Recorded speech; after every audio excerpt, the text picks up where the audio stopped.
तुमसे कहूँ रब के कुंवर तुम जान तुम मन की पतियां दार फुरकत को आए उम्मीद कब काटे ना कटती अब रती तोरी प्रीत में सुध बुध सब बिसरी कब तक रहेगी ये बेखबरी कहे बिगह दीदार नजर कभी सुन भी चलो हमारी बतिया आपके दर से कोई न खाली गया వావ్ మీ చిరునవ్వు మీ నడక వావ్ నైస్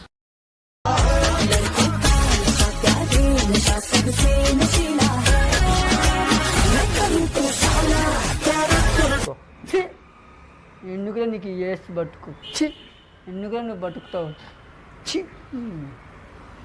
చి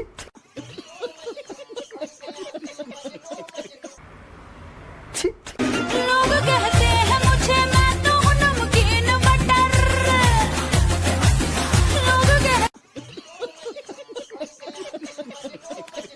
औरंगजेब बहुत क्रूर था। उसने तलवार की नोक पे कई लोगों को सलवार पहना दिया था।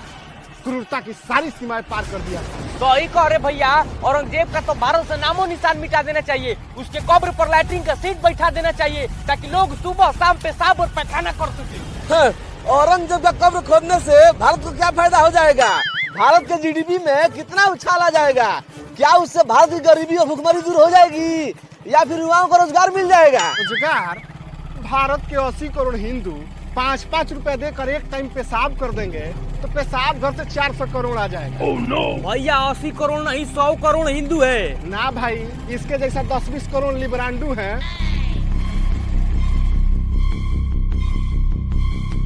अध्यक्ष महोदय, वंदे मातरम हम नहीं पढ़ सकते इसलिए कि हम एक अल्लाह को मानते हैं। हम दुनिया में किसी के आगे सर नहीं झुका सकते।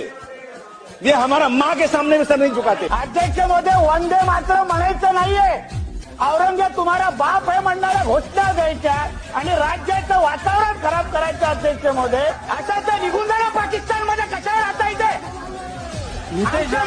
निवडून येतात इथे ढिंगाणा. अध्यक्ष महोदय, मेरी कौम चिल्ला रही है, कोई मदद करने को तैयार नहीं है, कोई गलती नहीं है, ये गद्दार बोलते हैं मुझे. अध्यक्ष महोदय, काय लाड चाललेत हे मुद्दामून चाललंय.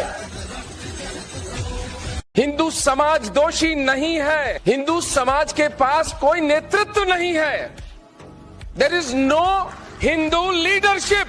मुझे बताएं, 1902 स्वामी विवेकानंद के मोक्ष के बाद कौन एक सार्वजनिक नेता का नाम मुझे बता दे जो स्वयं को हिंदू कहता हो? नेता छोड़ें, स्वयं अपनी हिंदूनेस को ओढ़ता हो, ऐसा एक नाम बता दे मुझे।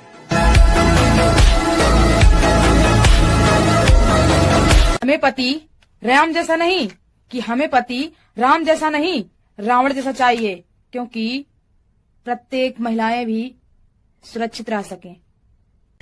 तुम्हें पति रावण के जैसा नहीं अब्दुल के जैसा चाहिए, जो कम से कम 40 पिल्ले तुम्हारे पैदा कर दे और बाद में फूफा, ताऊ, मामू, खालू पूरे मोहल्ले से तुम्हारा बाजा बजवाए।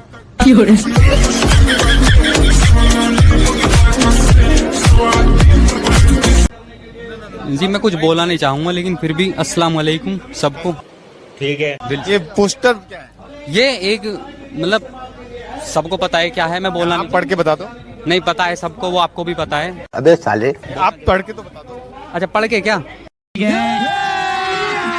अभी मजा आएगा ना भिड़ो. डिफेंडिंग वॉफ डिफेंडिंग दीनू। क्या बात कर रहे हैं? डिफेंडिंग वॉफ डिफेंडिंग दीनू। बस ये पोस्टर सब मैसेज कौन है ये लोग? कहां से आते हैं? क्या आपने कांग्रेस मुक्त भारत का नारा नहीं दिया? दिया कि नहीं दिया? दिया. ये क्या है? अपोजिशन जब आप खत्म कर देंगे तो डेमोक्रेसी बचेगी क्या? डेमोक्रेसी का इंटीग्रल पार्ट है अपोजिशन, और आप तो लंबे समय तक अपोजिशन में रहे हैं. फिर भी आपके बीजेपी मुक्त या जनसंघ मुक्त का नारा किसी ने दिया क्या? 400 से ज्यादा सीटें राजीव गांधी को आई थी, लेकिन उन्होंने कभी ये नहीं कहा कि बीजेपी मुक्त होना चाहिए. कहा तो बीजेपी तो तब 3 ही 2 सीटें थी, तो बीजेपी मुक्त की तो बात अब समझ में आ रही, मगर विपक्ष मुक्त तो कर दिया था ना इमरजेंसी में.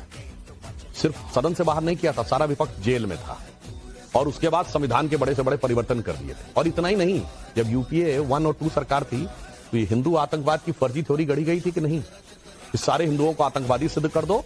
और विकीलीक्स के अनुसार, मैं विकीलीक्स को एक नहीं कह रहा हूं, ये हमेशा ये परमानेंट ये सत्य है, परंतु आज तक कांग्रेस ने खंडन नहीं किया है। राहुल गांधी जी ने अमेरिका के डेप्यूटी चीफ ऑफ मिशन उनसे बातचीत में ये कहा कि जैश ए मोहम्मद और लश्कर ए तैयबा उतना बड़ा खतरा नहीं है जितना कि हिंदू फंडामेंटलिज्म खतरा है। आप में से बहुत सारे बच्चों उम्र के होंगे जिनको गाड़ी तेज चलाने का शौक होता होगा, लेकिन ये मत कीजिएगा। हम लोग इस देश के नागरिक हैं, यहाँ के कानून मांगने चाहिए, चाहे आप विधायक के बेटे हो, चाहे प्रधानमंत्री के हो, चाहे मुख्यमंत्री के हो। तो ये बिल्कुल गलत है। पिताजी को भी माफी मांगनी चाहिए ऐसी गलत परवरिश के लिए। अमानतुल्ला खां के बेटे के विषय से बात शुरू हुई और दोनों लोग उसको डाइवर्ट करने में इसलिए लगे हैं क्योंकि वो जिस वोट बैंक को रिप्रेजेंट करता वो इतनी बड़ी अमानत है इन दोनों के लिए कि उस अमानत में खयानत की किसी की हैसियत नहीं। सुप्रिया जी ने ये बात बोली कि किसी का भी बेटा हो उसे गाड़ी तेज नहीं चलानी चाहिए, जाके चेक कर लीजिएगा। आपने कहा वो विधायक का बेटा हो, मंत्री का बेटा हो, प्रधानमंत्री का बेटा हो। आपको पता है इस देश में प्रधानमंत्री एक थे जिनके लिए सड़क रोक दी जाती थी क्योंकि उन्हें फास्ट स्पीड में ड्राइविंग करनी होती। कौन थे? स्वर्गीय राजीव गांधी। हम लोग अच्छी बात याद है। सुनिए, दिल्ली पुलिस के एक सिपाही ने उन्हें टोका भी था, फिर भी बोलने लगी ये व्हाट्सएप नहीं, 100% अगर गलत होगा मैं अपनी बात वापस लूंगा। कहां से? सुनिए, यहां से चिप कॉर्बेट पार्क गए, राजीव गांधी दिल्ली से चिप कॉर्बेट पार्क गए, सारी सड़कें रोक दी गई, 12 घंटे के लिए ट्रैफिक रोक दिया गया क्योंकि राजीव गांधी को बर्दाश्त से गाड़ी चला रही थी। ये हम बिल्कुल रिजेक्ट करना चाहते हैं क्योंकि ये गलत है। अच्छा, क्या लिखा हुआ है इसमें? ये लिखा है इंडियन रिजेक्ट वक्त। ठीक है, क्या लिखा है इसमें?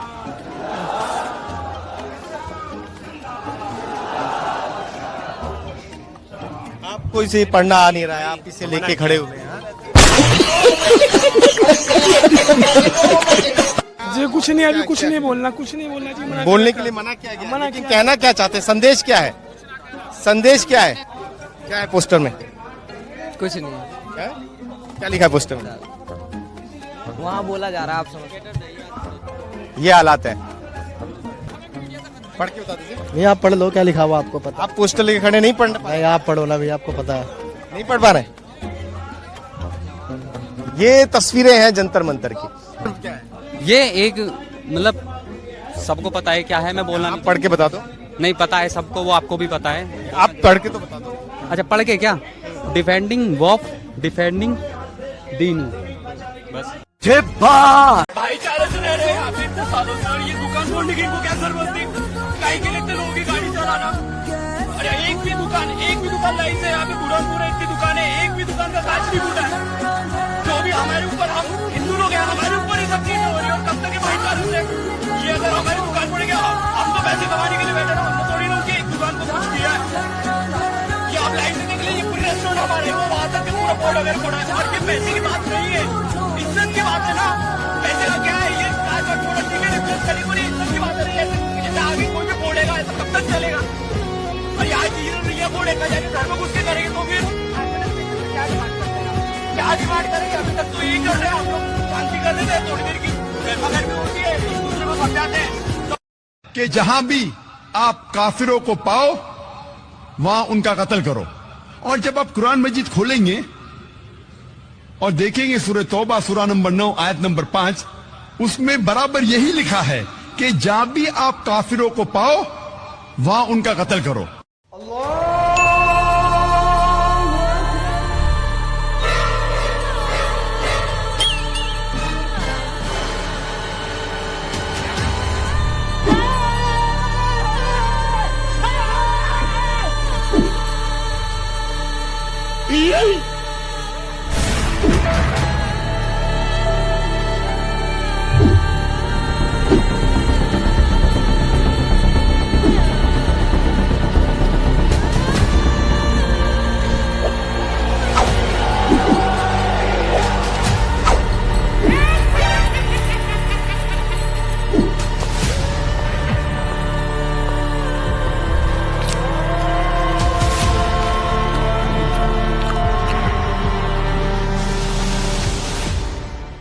मुसलमान प्रताड़ित है, मुसलमान बड़ा परेशान है, मुसलमान आस आए हैं। 1947 में धर्म के आधार पे बंटवारा हुआ, मुसलमान परेशान था इसलिए बंटवारा करना पड़ा। ये क्या बात हुई है? फिर उसके बाद जो मुसलमान यहाँ पर रह गया, भैया उसको मदरसा चाहिए, कोई वो पढ़ नहीं पड़ा, परेशान है, दे दिए, गुरुकुल बंद हो गए। क्या बात कर रहे हैं बाबा? फिर मुसलमान को शरिया चाहिए, दे दो भाई, उसका अपना कानून होना चाहिए, वो भारत के कानून से नहीं चल पा रहा, परेशान है, दे दिया। पहले संसाधनों में पहला दे दिया, मुस्लिम पर्सनल लॉ दे दिया, वो कश्मीर का कश्मीर पूरे हिंदुओं से खाली करा दिया गया, तब भी मुसलमान परेशान। खराब हो जाएगा, मैं अम्मा बहन पे आ जाऊंगा मैं इनकी। औषधि योजना हो, उद्यमी योजना हो, मुद्रा योजना हो, सुकन्या योजना हो, बेटी बचाओ बेटी पढ़ाओ योजना, इतनी योजनाओं का सबसे ज्यादा परसेंटेज का लाभ उठाते हुए मुसलमान आगे बढ़ रहा है। लेकिन फिर भी कहोगे तो मुसलमान परेशान। हमको मारो, हमको जिंदा मत छोड़ो सालो।